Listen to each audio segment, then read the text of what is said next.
Bienvenue sur Festool TV. Dans cet épisode, nous allons continuer le thème des scies sauteuses. Mais cette fois-ci, au lieu de vous parler des machines, je vais vous parler des consommables et également des accessoires. Premièrement, nous allons parler de la gamme complète des lames de scie compatibles avec les scies sauteuses PS420 mais également les PS300. Et dans un deuxième temps, nous allons parler de la gamme d'accessoires compatibles avec les PS420. Je vais commencer par la gamme complète des lames de scie. Dans la gamme Festool, nous allons différencier les différentes lames en fonction des matériaux que nous allons scier. Pour cela, nous utilisons un code couleur. Le premier code couleur est la couleur jaune qui correspond aux applications pour les matériaux bois. Avant de détailler cette première sous-famille pour les matériaux bois, quelques informations sur ce que l'on peut trouver sur les lames. Premièrement, une lettre ou deux lettres, S pour les lames acier, HS pour les lames bimétal. Deuxièmement, cette indication chiffrée vous donne la longueur de la denture. Et puis le dernier chiffre correspond au pas entre deux dents. Au début de cette gamme, on va retrouver les lames noires et les lames dorées qui sont des lames aux applications multiples. Les lames noires, c'est la lame basique, économique, qui possède une denture avoyée et qui existe en deux longueurs.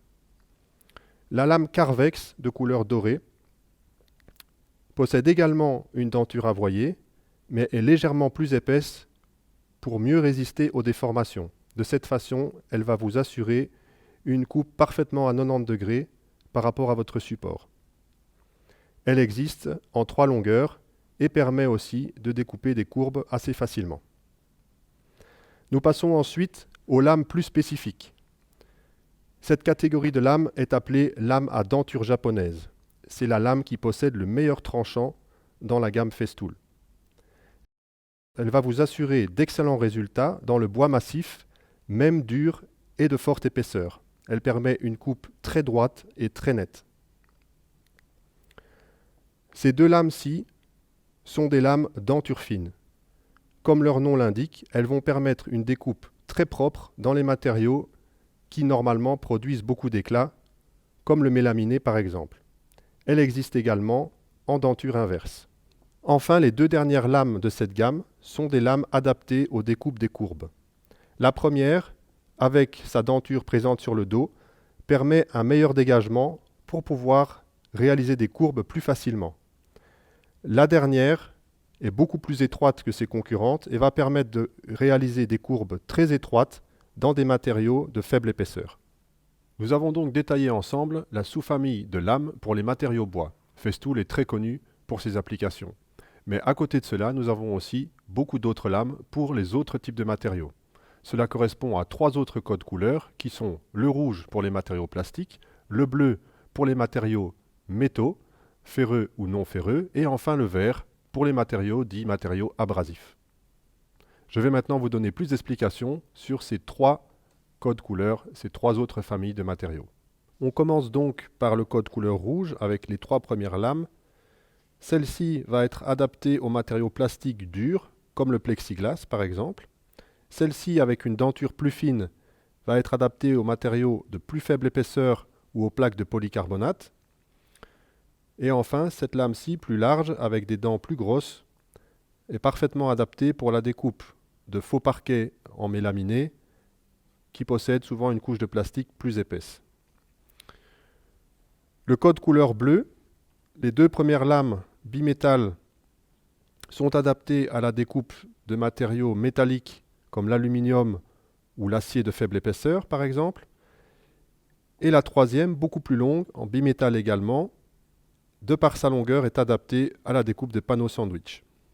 Enfin, le dernier code couleur, le vert, correspond à la découpe de matériaux de construction. Cette première lame va servir pour la découpe de la faïence, de la terre cuite, de la céramique ou de la brique par exemple. La lame intermédiaire avec les dents les plus grandes va servir à la découpe de panneaux de construction comme des panneaux de plâtre, panneaux ciment et tout autre type de matériaux abrasifs. Et enfin la dernière, la lame ondulée, va être un parfait complément à notre ISC 240 pour la découpe d'isolant, pour pouvoir réaliser des découpes de détails comme pour pouvoir laisser passer des tuyauteries par exemple. Nous avons donc vu ensemble qu'avec cette gamme complète de lames de scie, nous pouvons faire face à toutes les applications de la construction ou bien des métiers professionnels du bois. Encore un détail important, lorsque l'on coupe des matériaux plastiques, il est important de réduire la vitesse de la machine et d'accélérer éventuellement progressivement en fonction du comportement du matériau. Pour les métaux, c'est la même chose, réduire la vitesse et également positionner le système pendulaire sur 0. Après les lames de scie, nous allons maintenant parler des accessoires compatibles avec notre PS420. Ils sont disponibles ou bien en systener, et dans ce cas vous avez le kit complet, mais on peut également les avoir tous séparément en fonction de votre besoin. Notre scie sauteuse PS420 est d'origine fournie avec une semelle en matière plastique. Celle-ci permet de travailler sur la plupart des supports, c'est donc une semelle universelle. En option, vous avez également des semelles spécifiques, comme premièrement une semelle en inox pour travailler sur les métaux, une semelle en Pertinax qui est la même matière que les semelles de nos défonceuses qui permet une glisse optimisée sur les matériaux bois. Nous avons ensuite une semelle également en plastique, mais cette fois-ci munie d'un feutre. Il y a un velcro en dessous pour pouvoir changer le feutre. Elle est d'ailleurs fournie avec plusieurs exemplaires. Et cette semelle va donc être idéale pour travailler sur les matériaux délicats et fragiles. Enfin, la dernière semelle est une semelle également en plastique, mais avec une surface granuleuse, bien arrondie, qui va permettre une meilleure glisse sur les matériaux rugueux, comme le bois brut par exemple, mais également si l'on travaille sans aspiration, de pouvoir passer plus facilement au-dessus de la poussière. On voit enfin que toutes ces semelles sont munies ici d'une encoche, qui va permettre d'y monter un par éclat. 5 par éclat sont fournis dans le systener d'accessoires. Ça, c'était pour la partie contact avec le matériau. En dessous, nous avons encore donc la semelle de base de la machine, métallique, que l'on va pouvoir remplacer par un adaptateur. Cet adaptateur va nous permettre de travailler sur le rail de guidage pour assurer une coupe parfaitement droite. Il y a un décalage de 35 mm par rapport au dos du rail. Avec une scie sauteuse, on va travailler sur le dos du rail et non pas sur l'avant du rail. On peut travailler, bien entendu, grâce aux deux emplacements dans un sens comme dans l'autre. Sur cet adaptateur, on a également la place pour y monter un par éclat. Pour cette démonstration de coupe avec rail, je vais utiliser une lame Carvex à denture avoyée et je vais positionner mon système pendulaire sur 3 pour un meilleur résultat.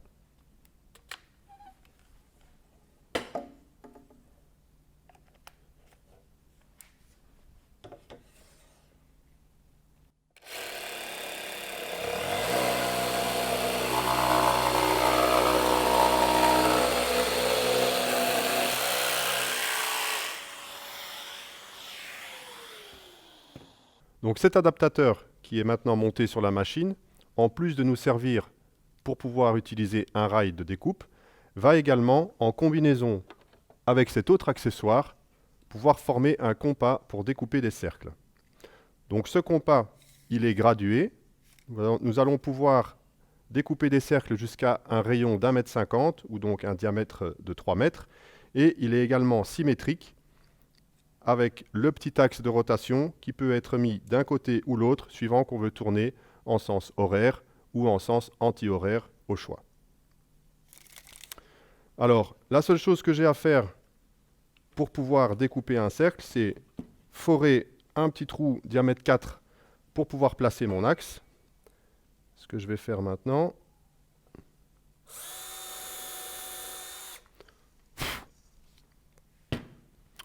Ensuite, je vais positionner cet accessoire à l'avant du plateau.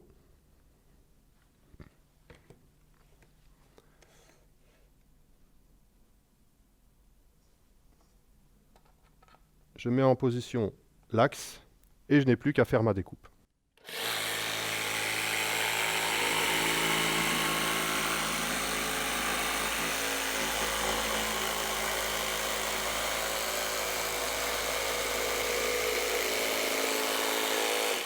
Vous avez donc pu constater qu'il est très facile de suivre un contour circulaire avec beaucoup de précision grâce à ce compas. Je vais donc le mettre de côté. Vous avez pu noter que je n'ai pas complètement terminé la coupe du cercle puisque pour le prochain accessoire, je vais utiliser cette partie arrondie. Alors le prochain accessoire, eh bien, il s'agit de celui-ci. C'est une semelle spécifique pour les découpes en angle.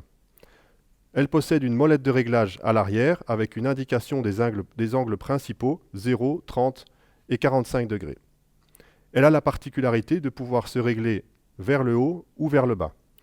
Alors, si je règle vers le haut, comme ceci, eh bien, ça va me permettre de commencer une découpe angulaire en plein milieu d'une pièce. Au contraire, si je règle l'angle vers le bas, comme ceci, et je vais le faire pour la démonstration tout de suite, en prenant un angle de 45 degrés, on voit que c'est parfaitement adapté pour un guidage en bord de pièce comme ceci. Donc je vais démonter l'adaptateur pour le rail, je n'en ai plus besoin,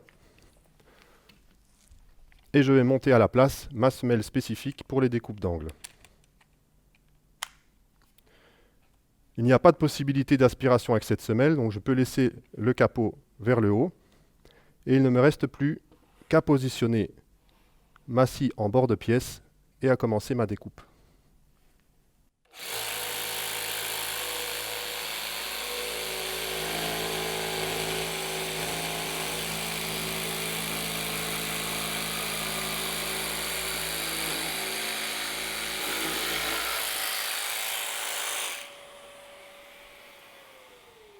Nous voyons ici que même en suivant un contour courbe, la semelle avec le réglage angulaire me permet de faire une finition angulaire parfaite, comme le ferait par exemple une défonceuse. Il est clair que la PS420, avec tous ses accessoires, est un outil extrêmement polyvalent. On en arrive à la fin de cette démonstration. Je pense que vous avez maintenant toutes les clés en main pour utiliser notre scie sauteuse PS420 et tous les accessoires de la gamme de la meilleure façon possible pour obtenir le résultat que vous souhaitez. Merci de nous avoir suivis et à très bientôt sur Festool TV.